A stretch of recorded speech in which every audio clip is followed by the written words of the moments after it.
नमस्कार दोस्तों, मेरा नाम है विजय कुमार गिरी और मैं आप लोगों का हार्दिक स्वागत करता हूं अपने यूट्यूब चैनल जिसका नाम है सुगा क्लासेस फॉर एग्रीकल्चर। दोस्तों, आज हम लोग फंडामेंटल ऑफ सॉइल साइंस का छठवां लेक्चर पढ़ेंगे। जैसा कि आपको पता है कि छठवें लेक्चर के पहले पार्ट में मैंने मेंडल के बारे में बताया था कि मेंडल कौन है और उन्होंने सफलता कैसे हासिल की और उन्होंने कौन से लॉ दिए। इस सब चीज़ों के बारे में मैंने अध्ययन कर लिया था, यानी कि मेंडल की जीवनी के बारे में हमने अध्ययन कर लिया था और मेंडल के समकालीन जो भी वैज्ञानिक थे जो आनुवंशिकी पर अध्ययन कर रहे थे उनके बारे में हम लोग अध्ययन कर चुके हैं। आज हम पढ़ेंगे मेंडल के लॉ जो दिया था, मेंडल ने जो लॉ दिया था, सिद्धांत दिया था, उस सिद्धांत में जो कुछ टर्मिनोलॉजी प्रयोग होती है, जो कुछ शब्द प्रयोग होते हैं, उन शब्द का क्या मतलब होता है उसको हम लोग जानेंगे। तो अगर हम इन शब्दों का मतलब समझ लेंगे, इस टर्मिनोलॉजी को समझ लेंगे तो हमको आगे की जेनेटिक्स पढ़ने में आसानी होगी। तो चलिए आज शुरू करते हैं हम terminology in relation to Mendelism, यानी कि मेंडलवाद से संबंधित कुछ शब्दावलियाँ, जिसमें से पहली शब्दावली है एलील। एलील क्या होता है?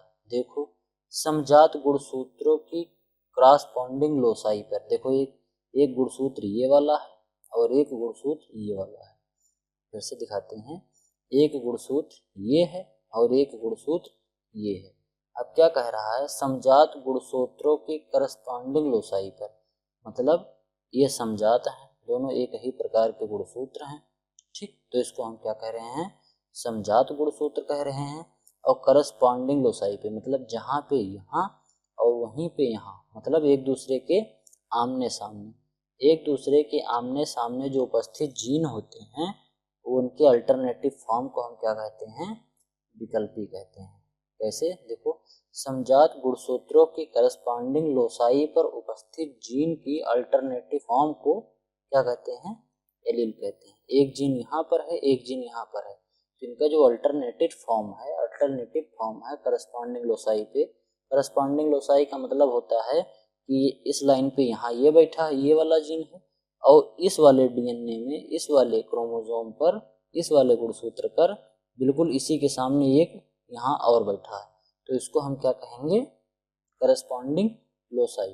तो यहाँ पे एक जीन होगा और यहाँ पे एक जीन होगा, इन्हीं दोनों को हम क्या कहते हैं? इनका अल्टरनेट फॉर्म होगा। अल्टरनेट मतलब इसका कुछ फॉर्म दूसरा होगा, इसका मान लो दूसरा होगा। मान लो ये लंबा करने वाला कोई जीन है और ये कोई जीन छोटा करने वाला है, तो इन्हीं को हम क्या कहते हैं? एलील कहते हैं, यानी कि विकल्पी कहते हैं। जैसे लंबाई के लिए दो जीन हैं, एक जीन लंबा करता है, एक जीन छोटा करता है, तो ये दोनों एक साथ उपस्थित हैं एक करस्पॉन्डिंग लोसाई पे, तो इन दोनों को मिला के हम क्या कहेंगे? एलील कहेंगे, ठीक। अब अगला क्या है? मोनोहाइब्रिड। जब दो पौधों के बीच संकरण में केवल एक ही लक्षण को ध्यान में रखा जाता है तो संतति को मोनोहाइब्रिड कहते हैं। जैसे मान लो कि कोई एक पौधा ए है और कोई एक पौधा बी है। अब इन दोनों में अगर हम क्रॉस करके ए बी पौधा बना रहे हैं और इसकी लंबाई और इसकी लंबाई, दोनों की केवल लंबाई को ही ध्यान में देके हम बना रहे हैं इस पौधे को। मान लो ये लंबा पौधा है, ठीक, ये वाला पौधा लंबा है और ये वाला पौधा शॉर्ट है, ये लॉन्ग वाला है और ये शॉर्ट वाला है। तो अगर हम इसको केवल लंबाई को इसको एक गुण मान के इसमें क्रॉस करा रहे हैं तो इसको हम क्या कहेंगे? मोनोहाइब्रिड कहेंगे, ठीक। मोनोहाइब्रिड समझ में आ गया? अब देखो क्या कह रहा है? The progeny are called monohybrid one hybridization between the two plant take into account only one trait, यानी कि केवल एक ही गुण के लिए जब किसी दो प्रोजनी में हम क्रॉस कराते हैं, किसी दो पेरेंट में क्रॉस कराते हैं, तो उससे जो प्रोजनी बनती है उसको हम क्या कहते हैं? मोनोहाइब्रिड कहते हैं। डाई हाइब्रिड क्या होता है? एक लक्षण के लिए किया तो मोनोहाइब्रिड, और दो लक्षणों के लिए कर रहे हैं तो क्या? Dihybrid. ऐसे दो व्यक्तियों में संकरण जो दो जोड़ी विकल्पी लक्षणों में भिन्न हो। दो जोड़ी विकल्पी लक्षणों में, यानी कि एक विकल्पी तो मैंने बता दिया एलील होता है, ठीक, एलील। अब मान लो एक तो लंबा है और एक लाल है, एक लंबा है और एक लाल है, दूसरा क्या है? ड्वार्फ है और व्हाइट है। अब इन दोनों का अगर हम क्रॉस कराएंगे तो इनसे जो बनेगा पौधा उसको हम क्या कहेंगे, डाई हाइब्रिड कहेंगे, क्योंकि इसमें एक कलर भी हम गुण ले रहे हैं और एक लंबाई में मतलब ड्वार्फ और एक लॉन्ग, यानी कि दो लक्षण ले रहे हैं, एक लंबाई और एक रंग, दो लक्षण को मान के हम हाइब्रिडाइजेशन करा रहे हैं। इन दोनों से हमको एक रिजल्ट लेना है, तो इसीलिए हम इसको क्या कहेंगे, डाई हाइब्रिड कहेंगे। अब देखो रेसिप्रोकल क्रॉस क्या होता है। रेसिप्रोकल क्रॉस का मतलब व्युत्क्रमण का मतलब ऐसे, एक बार इसका इससे कराओ और एक बार इसका इससे कराओ। देखो कैसे, ऐसे समझो आसानी से। एक बार मैंने किया ए को बी से, ठीक, ए वाला ये क्या है, ये है मेल, और ये वाला क्या है, ये है फीमेल, ठीक। तो इसका एक मैंने क्रॉस कर दिया, क्या बन गया, ए बी बन गया। अब देखो दूसरी बार जब मैंने क्रॉस किया तो एक बार बी और एक बार ए, बी को इस बार मैंने क्या मान लिया, मेल मान लिया, और ए को मान लिया फीमेल। अब इससे क्या बनेगा, बी ए, समझ पा रहे हो। एक बार इसको नर के रूप में यूज किया गया और दूसरी बार इस बी को नर के रूप में यूज किया गया। पहली बार इस बी को मादा के रूप में यूज किया गया था और दूसरी बार ए को मादा के रूप में यूज किया जा रहा है, ठीक। एक बार इसको मादा के रूप में, एक बार इसको नर के रूप में, एक बार इसको मादा के रूप में, एक बार इसको नर के रूप में, एक बार इसको मादा के रूप में यूज किया जा रहा है। तो ये जो प्रोजनी बनेगी और इस प्रकार का जो हम क्रॉस कराएंगे इन दोनों में, इस प्रकार के क्रॉस को हम क्या कहेंगे, रेसिप्रोकल क्रॉस कहेंगे। अब देखो रेसिप्रोकल क्रॉस में कहता क्या है, क्या लिख रहा है,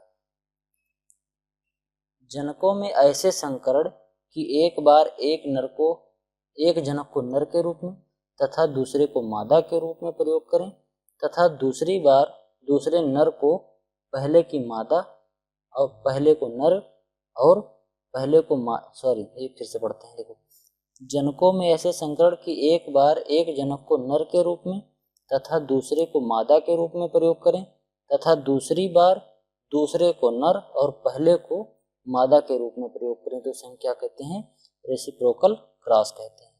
तो ये हो गया क्या, रेसिप्रोकल क्रॉस, समझ में आ गया। अब देखो अगला क्या है, अगला है डोमिनेंस यानी कि प्रभाविता। जैसे मान लो कोई ए है और कोई बी है, ये क्या था, लॉन्ग था और ये क्या था, शॉर्ट था। इन दोनों में अगर हम क्रॉस कराएंगे तो ये जो ए बी बनेगा, क्या बनेगा, ए बी एक पौधा बनेगा। तो ये पौधा या तो लॉन्ग होगा और या तो शॉर्ट होगा, ठीक, या तो लॉन्ग होगा या तो शॉर्ट होगा। तो अगर ये पौधा लॉन्ग हो जाएगा तो हम क्या कहेंगे कि डोमिनेंसी ए वाले की थी, ठीक। अगर पौधा लॉन्ग हो जाएगा तो डोमिनेंसी ए वाले की थी, और अगर पौधा शॉर्ट हो जाएगा तो हम ये कहेंगे कि डोमिनेंस जो था, प्रभाविता जो था, वो किसका था, वो बी वाले की थी, यानी कि शॉर्ट वाले पौधे की थी। यानी कि जब कोई दो पौधों में क्रॉस कराया जाता है तो उसमें एक पौधे के करैक्टर बाहर से दिखते हैं, एक करैक्टर दिखता है और जबकि दूसरा करैक्टर नहीं दिखता है। तो जो दूसरा वाला नहीं दिखता है उसको हम रेसेसिव बोलते हैं, और जो दिख रहा है इसको हम डोमिनेंस बोलते हैं, यानी कि ये लक्षण प्रभावी है। जैसे लंबाई के लिए दो थे, एक ज़्यादा लंबाई के लिए एक लंबा था और एक बौना था। तो लंबे और बौने में जब हम क्रॉस किए तो अगर लंबा पौधा निकल गया तो हम कहेंगे कि लंबा वाला जो पौधा था वो डोमिनेंस था, इसीलिए अपना उसने लक्षण छोड़ दिया अपने F1 संतान में, और बी वाला अपना लक्षण F1 संतान में छोड़ नहीं पाया, तो इसीलिए हम क्या कहेंगे, उसको क्या कहेंगे, रेसेसिव कहेंगे। तो ये हो गया डोमिनेंस, समझ गए। डोमिनेंस मतलब जो प्रभावी होता है, जिसका लक्षण अपनी ऑफ स्प्रिंग में दिखता है, यानी कि F1 संतति में जिसका लक्षण दिखेगा उसको हम डोमिनेंस बोलते हैं। फिर दूसरा क्या है, बैक क्रॉस। बैक क्रॉस क्या होता है, देखो एक तो ये पौधा है ए, एक दूसरा पौधा है बी। अब इन दोनों में क्रॉस किया तो क्या बन गया, ए बी। अब क्या करेंगे कि इस ए और बी को किससे क्रॉस कराएंगे, फिर से इससे क्रॉस कराएंगे, ए से, तो क्या बनेगा, ए और बी बनेगा, ठीक। तो इस प्रकार के क्रॉस को हम क्या कहते हैं, बैक क्रॉस। या अगर मान लो ए है और इसको इसको इस वाले बी से क्रॉस कराते हैं तो क्या बनेगा, ए बी बी बनेगा। ठीक, तो इस प्रकार का जो क्रॉस होता है इसको हम क्या कहते हैं, बैक क्रॉस कहते हैं। देखो क्या लिखा है, जब किसी भी संकर की F1 संतति का उसके किसी एक जनक से संकरण कराते हैं, ए ये दोनों संतत, ये दोनों जनक थे, ये संतति थी। अब इसका अगर क्रॉस हम इससे करा देंगे, या इन दोनों को क्रॉस इससे कराएं या इन दोनों को क्रॉस इससे कराएं, तो इस प्रकार की क्रॉस को हम क्या कहते हैं, बैक क्रॉस। मतलब पिछवाड़े को, मतलब पीछे क्रॉस, यानी कि बैक क्रॉस। बैक माने पीछे, यानी कि पीछे अपनी संतति में। जैसे मान लो कि ये पिता है, ये माता है और ये कोई पुत्र हुआ। अगर इस पुत्र का इस माता से क्रॉस करा दें, और मान लो अगर ये पुत्री है तो इस पुत्री का इस पिता से क्रॉस करा दें, तो क्या होगा, इसको बैक क्रॉस कहते हैं। ऐसा पौधों में किया जाता है। ठीक, ऐसा। अब उसके बाद फिनोटाइप। फिनोटाइप क्या होता है, किसी व्यक्ति अथवा लक्षण के बाहरी रूप को हम फिनोटाइप कहते हैं। जैसे जो भी लक्षण हमें पौधे में बाहर से दिखते हैं उसको हम फिनोटाइप कहते हैं। जैसे मान लो कि पौधे का एक लक्षण है लाल, तो लाल है तो वो दिख रहा है, तो उसको हम फिनोटाइप कहते हैं। पौधे का एक लक्षण है लंबाई, तो अगर वो लंबा है तो लंबा लंबा दिख रहा है, अगर वो बौना है तो बौना दिख रहा है, ड्वार्फ दिख रहा है। तो इसको जो दिख रहा है, जो दिखने वाले लक्षण हैं, जिसको हम अपनी आंखों से देख रहे हैं, उस प्रकार के लक्षण को हम क्या कहते हैं, जीनोटाइप कहते हैं।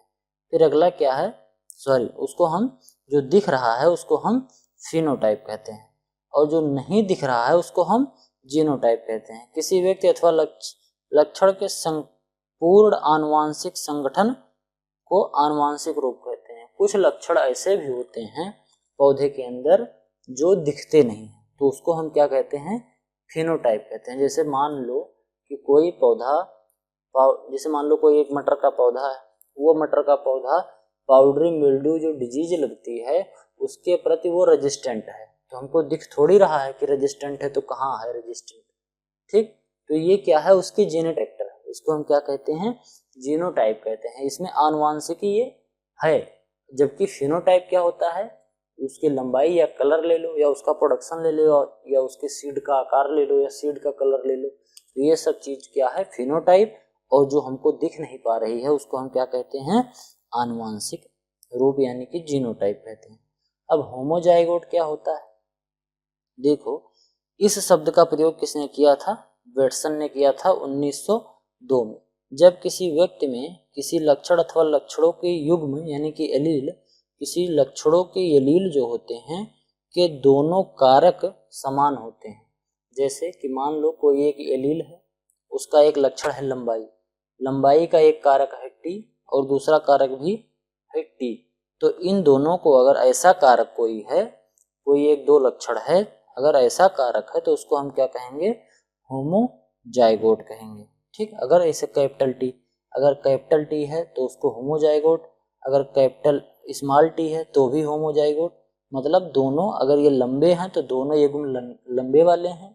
अगर मान लो इसको हम लंबाई के लिए डिनोट कर रहे हैं, इसको हम बौनेपन के लिए डिनोट कर रहे हैं, तो इसके लंबाई के लिए जो दोनों एलील हैं ये दोनों लंबाई वाले ही एलील हैं। और इसमें जो हैं ये जो दो एलील हैं, दो जीन हैं, ये दोनों जीन छोटे वाले हैं, छोटे मतलब बौनेपन वाले हैं, तो ये दोनों एक ही कैरेक्टर को कैरी कर रहे हैं। तो इसीलिए हम चाहे वो कैपिटल टी हो दो या कैपिटल या स्मॉल टी हो दो, इसको हम क्या कहते हैं, होमोजाइगोट। इसको हम शॉर्टकट में ऐसे समझेंगे, अगर किसी पौधे में ऐसे लिखा है कैपिटल टी डबल और या स्मॉल टी डबल लिखा है, तो हम इसको देख के जान जाएंगे क्या है कि ये समयुग्मजी है, यानी कि इसके जो युग्मज हैं, इसके जो एलील हैं, इसके जो जाइगोट हैं वो क्या है, होमो है, मतलब एक जैसे हैं। ठीक, अब फिर हेट्रोजाइगोट। हेट्रोजाइगोट का तात्पर्य होता है, इस शब्द का प्रयोग भी किसने किया था, वेटसन ने किया था। कब किया था, 1902 में ही किया था, उसको भी और उसको भी। उन व्यक्तियों के लिए किया जिनमें किसी एक अथवा अधिक लक्षणों के लिए युग्म विकल्पी के दोनों सदस्य उपस्थित होते हैं। जैसे कि अगर किसी पौधे के लिए लंबाई मान लो लंबाई को हम टी से डिनोट कर रहे हैं, अब इसमें लंबेपन के लिए टी है और बौनेपन के लिए लंबेपन के लिए कैपिटल टी है और बौनेपन के लिए स्मॉल टी है। दोनों कैरेक्टर एक ही पौधे में एक साथ पाए जा रहे हैं। दोनों जो जीन हैं, दोनों एलील जो हैं वो एक गुणसूत्र पर एक साथ पाए जा रहे हैं, तो इसको हम क्या कहेंगे? हेट्रोजाइगोट। इसमें जो था होमोजाइगोट में, इसमें अगर टी और टी था अगर दोनों, तो ये केवल लंबाई के लिए ही थे दोनों एलील। इसमें दोनों एलील केवल बौनेपन के लिए थे। लेकिन इसमें क्या है, एक एलील लंबेपन के लिए, एक एलील बौनेपन के लिए, दोनों एक साथ हैं, तो इसको हम क्या कहेंगे? विषम युग्मजी। विषम मतलब अलग अलग और युग्मजी मतलब ये एलील। ठीक, अब देखो अगला क्या है। हाँ देखो इसमें क्या कह रहा है, ऐसे व्यक्ति स्वनिषेचन के बाद विभिन्न प्रकार के संतान उत्पन्न करते हैं। अगर इसमें टी और टी एक ये है, देखो एक ये पौधा कैपिटल टी स्मॉल टी है, एक ये पौधा कैपिटल टी और स्मॉल टी है। अब इन दोनों में अगर हम क्रॉस कराएंगे तो या तो कैपिटल टी निकलेगा, या तो कैपिटल टी स्मॉल टी निकलेगा, या तो स्मॉल टी और स्मॉल टी निकलेगा।